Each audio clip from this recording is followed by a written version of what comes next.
तो आज हाजिर है एक नए वीडियो के साथ वर्ग 8 का एक्सरसाइज 7.2 क्वेश्चन नंबर 1 व्यंजकों का गुणनफल। व्यंजकों का गुणनखंड। प्रश्न है a² प्लस 14a प्लस 49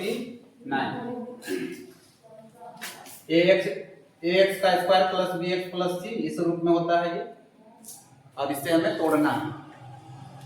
तो पहला काम है a और c का गुणनफल करना। क्या करेंगे? a और c का गुणनफल करेंगे और b इस गुणनफल के बराबर लाना है। b को ये जो गुणनफल होगा उस गुणनफल के आधार पर यहाँ इसको हम तोड़ेंगे, है ना। एक प्रश्न हम इस प्रश्न को अध्ययन लेंगे और इसका हल करेंगे तो ज्यादा समझ में आएगा। यहाँ पर कोई नंबर है नहीं है, एक छिपा होता है और यहाँ 49 है तो 1 और 49 को गुना करेंगे। कितना होगा? 49। इसका मतलब है कि हमने a और c को गुना किया। a और c को गुना किए। गुना करने पर कितना आया? 49। यहाँ जो b का मान है वो 14 है। b का मान कितना है? 14। इस 14 को जोड़ के या घटा के 14 लाना है। जोड़ के लाए या घटा के लाए, कितना लाना है? 14।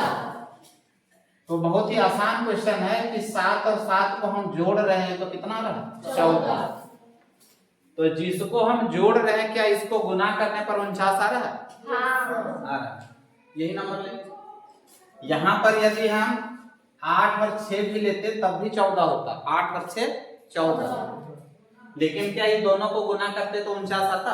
नहीं। तो यदि हम व्यंजक का गुणनखंड करते हैं तो गुणनखंड में ये ध्यान रखना है कि a और c का जो गुणनफल है उसके बराबर हमें ये जो b होगा उसको दो भाग में बांटने के बाद या तो जोड़ के इतना लाएंगे या घटा के लाएंगे। तो जोड़ के या घटा के इतना लाएंगे, लेकिन इन दोनों को गुना करेंगे तो इसके गुणनफल के बराबर आना चाहिए। तो यहाँ पर हम 8 और 6 14 तो देख रहे हैं कि इसमें भी 14 आ रहा है, लेकिन इन दोनों को गुना कर रहे हैं तो 49 नहीं आ रहा है। इसलिए इस नंबर को हम लेंगे क्या? नहीं लेंगे।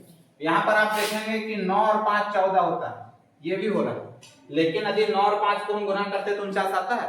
नहीं। इसलिए इसका जो सटीक आंसर होगा वो 7 और 7। तो इसको दो बराबर भाग में यहाँ बांट दिए हैं। a का square plus 7a plus 7a और प्लस 49, ये 4 भाग में होंगे। तो लिखा, समझ में आ रहा है? अब इसको दो दो का पेयर बना देंगे, इसका पेयर और इसका पेयर, और इन दोनों में देखेंगे कि कॉमन लेने लायक कौन सा नंबर है। तो इन दोनों में क्या हम कॉमन ले सकते हैं? a। तो सिर्फ a हम कॉमन लेंगे। यहाँ बचेगा कितना? a। इसका a कॉमन में चला जाएगा, बचेगा कितना? 7। अब इन दोनों में हम देखेंगे कॉमन क्या ले सकते हैं? a इसमें नहीं है, यहाँ 7a है, यहाँ 49 है। यहाँ कितना है? 7a है और यहाँ 49। तो हम a कॉमन नहीं ले सकते। क्या कॉमन लेंगे? 7 कॉमन, मतलब जो दोनों में आए। तो इसका भी गुणनखंड 7 है, इसका भी गुणनखंड 7, तो 7 कॉमन ले लिए। तो यहाँ a बच गया और 7 7 49। अब यहाँ पर देखना है कि a प्लस 7 गुना हो रहा है किससे? a से, और a प्लस 7 गुना हो रहा है किससे? 7 से। इसका मतलब है कि a और 7 दोनों गुना हो रहा है किससे? a प्लस 7 से। तो a प्लस 7 जो है वो गुना हो रहा है किससे? a प्लस 7 से। तो ये इसका गुणनखंड है। ठीक है, तो ये हमारा जो पहला प्रश्न था उसका गुणनखंड था। इस तरह से हम अन्य प्रश्नों का भी गुणनखंड कर सकते हैं। तो गुणनखंड का बस दो नियम हमें याद रखना है। a और c, ax square plus bx plus c के रूप में व्यंजक होगा। तो a और c को हमें क्या करना है? गुना करना है। गुना करके रख लेना है जो नंबर होगा, और जो b का वैल्यू है उस b के वैल्यू के बराबर या तो हमें जोड़ के या घटा के लाना है। या तो जोड़ के लाएंगे या घटा के लाएंगे। तो जोड़ के या घटा के जब हम लाएंगे तो जो नंबर हमें 2 मिलेगा उन दोनों को फिर गुना करके देखेंगे कि ये पहले जो ac AC हमारा नंबर था उसके बराबर आ रहा है या नहीं। यदि इतना नियम हम याद रखेंगे तो गुणनखंड करने में कहीं भी दिक्कत नहीं होगा। तो ये पहला प्रश्न हम लोग बनाए, ये पहले प्रश्न का आंसर आया। सेम इसी में दूसरा भी एक नंबर है, दूसरा number question, r square minus 10r plus 21, r square minus 10r plus 21, यह है दूसरा प्रश्न। फिर से वही काम इसमें भी करेंगे। क्या करना है?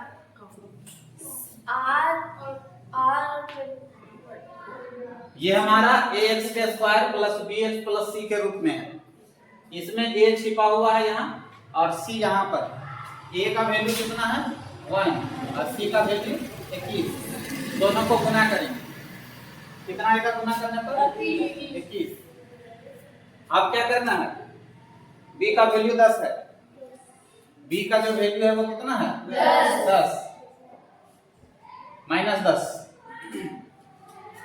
इसे दो भाग में तोड़ना है, या तो जोड़ के लाना है या फिर घटा के। यदि 5 और 5 हम जोड़ते हैं तो 10 आता है।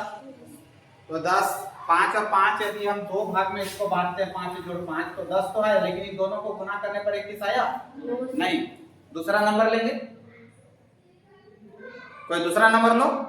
6 और 4, 6 और 4 कितना हुआ 10, लेकिन क्या 6 और 4 को गुना करने पर 21 आया नहीं। इसको भी नहीं लेंगे।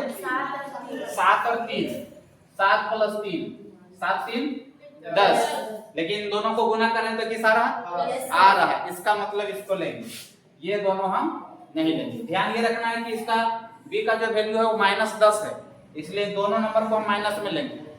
तो यहाँ पर हो जाएगा r का स्क्वायर माइनस 7r और माइनस 3r प्लस 21।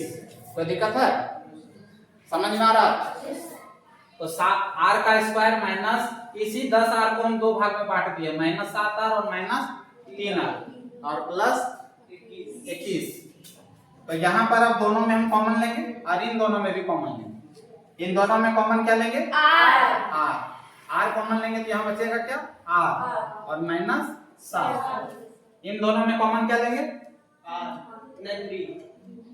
इसमें r है लेकिन इसमें r नहीं है, इसलिए r कॉमन नहीं लेंगे। कितना लेंगे? -3 कॉमन लेंगे, -3।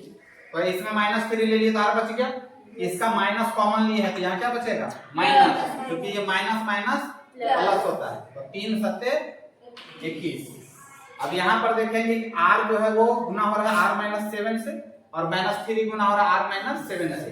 इसका मतलब ये दोनों मिल के गुना हो रहा है r-7 से। r-3 ये गुना हो रहा है किससे? r-7 से। ये इसका गुणनखंड होगा। तो ये जो व्यंजक है उसका गुणनखंड है, जिस तरह से आसानी से कर सकते हैं। आगे भी हम लोग इसी तरह का प्रश्न बनाएंगे। बनाने में कहीं दिक्कत होगा क्या? नहीं। +9 सेम कंडीशन है। गुणनखंड करने के लिए a और c को क्या करेंगे? गुना करेंगे। a और c को गुना करेंगे। यहाँ a कितना है 4, c कितना है 9। 4 × 9 कितना होगा 36। यहाँ पर b का वैल्यू कितना है 12। ऐड करके कितना लाना है 12। जोड़ने पर 12 लाना। साथ देखेंगे 10 और 2 12, लेकिन इन दोनों को गुना करें तो 36 आया नहीं। और 8 और 4 12, लेकिन इन दोनों को गुना करें तो 36 आ रहा नहीं। 6 और 6 12, लेकिन इन दोनों को जोड़ने को 36 आना चाहिए ना। आ रहा है? हाँ, दोनों को गुना करेंगे तो 36 आ रहा है ना। हाँ तो आ रहा। तो हम लेंगे किसको? इन दोनों को नहीं लेंगे, 6 और 6 को लेंगे। तो इसी तरह से इसको तोड़ेंगे। 4x² + 6x + 6x + 9 गुणनखंड हो गया। अब इसमें से लेना है क्या कॉमन। दो भाग में लेयर बना के इसको कॉमन लेंगे। अब इन दोनों में कौन सा नंबर जो कॉमन आ सकता है? x तो है ही, इसके अलावा यहाँ 4 और यहाँ 6 है, क्या एक ही नंबर से ये दोनों भाग लगता है? Yes sir. कौन सा नंबर? 2। तो 2 ले लेंगे और x भी लेंगे, दोनों में x है तो 2x कॉमन ले लेंगे, तो 2 दूना 4, एक तो x यहाँ आ गया बाहर, एक x अंदर में बचेगा, 2 तिया 6 और x कॉमन में है।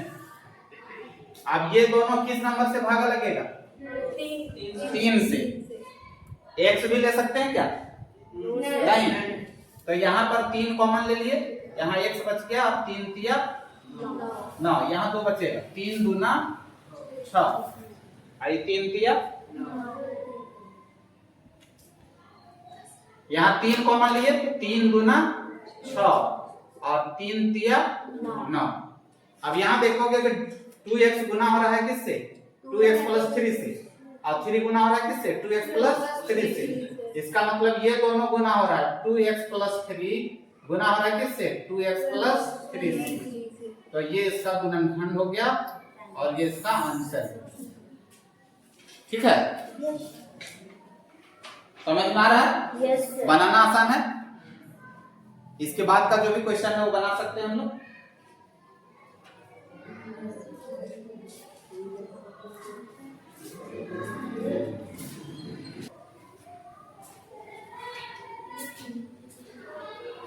अगला प्रश्न, प्रश्न नंबर 2, गुणनखंड कीजिए। इसमें पहला क्वेश्चन है x square minus 9, x square minus 9। ये फॉर्मूला बेस्ड आधारित है या फॉर्मूला बेस्ड क्वेश्चन है। ये जो प्रश्न है वो फॉर्मूला बेस्ड है। इसका गुणनखंड करने के लिए इधर स्क्वायर है तो इसको भी हम क्या करेंगे? स्क्वायर कर लेंगे। तो यहाँ x का स्क्वायर माइनस 3 का स्क्वायर, 3 दिया 9। अब ये किस रूप में हो गया? a square minus b square. Formula पता होगा, a square minus b square equal to a plus b a minus b। एकदम आसान। तो इसको हम a मानेंगे, इसको b मानेंगे, तो a square minus b square होगा, a square minus b square. a के बदले x लिखेंगे, b के बदले 3, तो a square minus b square equal to क्या होता है? a plus b a minus b। यहाँ पर लिखेंगे x प्लस 3 और x माइनस 3, ये इसका आंसर है। समझने में दिक्कत है? इसी का दूसरा नंबर क्वेश्चन, का दूसरा नंबर क्वेश्चन देखते हैं। 4x स्क्वायर माइनस 25y का स्क्वायर। सेम क्वेश्चन है, बनाने में कहीं दिक्कत नहीं होगा।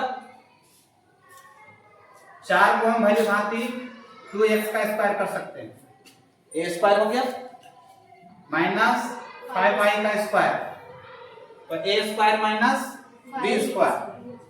a square minus b square का formula a plus b a minus b। a के बदले 2x और b के बदले 5y। तो यहाँ पर a square minus b square के बदले लिखेंगे a plus b a minus b। तो a प्लस b हो गया और a माइनस b, ये इसका आंसर हो गया। है कहीं दिक्कत समझने में? इसी चैप्टर का एक और प्रश्न हम लोग देखते हैं, प्रश्न संख्या 2 का तीसरा नंबर। प्रश्न क्या है? 3a स्क्वायर b का क्यूब माइनस 27a पर पावर 4 b, इसका गुणनखंड हमें करना है। सबसे पहले देखेंगे इन दोनों में कॉमन हम क्या ले सकते हैं। तो ये 3 से गुणनखंड हो रहा है और 27 भी 3 का गुणनखंड। तो सबसे पहले 3 ले लेंगे। a इसके पास स्क्वायर है, यहाँ a पर पावर 4 है, इसलिए a का स्क्वायर भी हम आसानी से ले सकते हैं। यहाँ पर b पर पावर 3 है, यहाँ b अकेले, इसलिए सिर्फ b कॉमन लेंगे। यानी 3 से दोनों डिवाइड हो रहा है। a का स्क्वायर यहाँ ले रहे हैं, इसमें भी स्क्वायर है, इसमें b का क्यू है, इसमें b है, इसलिए b भी कॉमन लेंगे। तो हम लोग कॉमन क्या क्या लिए? 3a स्क्वायर और b। इसका 3a² और b कॉमन ले लिए तो बचा क्या b²। इसका 3 ले लिए कॉमन में, a² कॉमन में ले लिया, इसका एक b भी ले लिए तो b यहाँ 3 है तो b² बच जाएगा माइनस 3 नमा 27। इसका a² कॉमन में चला गया तो बचा क्या a² बचा, b हमारा कॉमन में चला गया अब कुछ नहीं बचा। यहाँ पर हम देखेंगे 3a²b, लेकिन इस बॉक्स में भी हम देखेंगे तो b² माइनस 9a का स्क्वायर है, यानी यहाँ पर भी b² माइनस 3a का होल स्क्वायर ऐसे बना सकते हैं। तो a² माइनस b² के जैसा ये दिख रहा है, a² माइनस b² के जैसा ये दिख रहा है, a² माइनस b² के जैसा। तो इससे पहले भी हम लोग देखे हैं a² माइनस b², इसका फॉर्मूला क्या है a plus b a minus b। तो यहाँ पर हम 3a² और b प्लस 3a और b माइनस 3a, तो ये हमारा गुणनखंड हो गया। तो व्यंजकों का गुणनखंड हम इस तरह से आसानी से कर सकते हैं। समझ में आया? कोई दिक्कत है?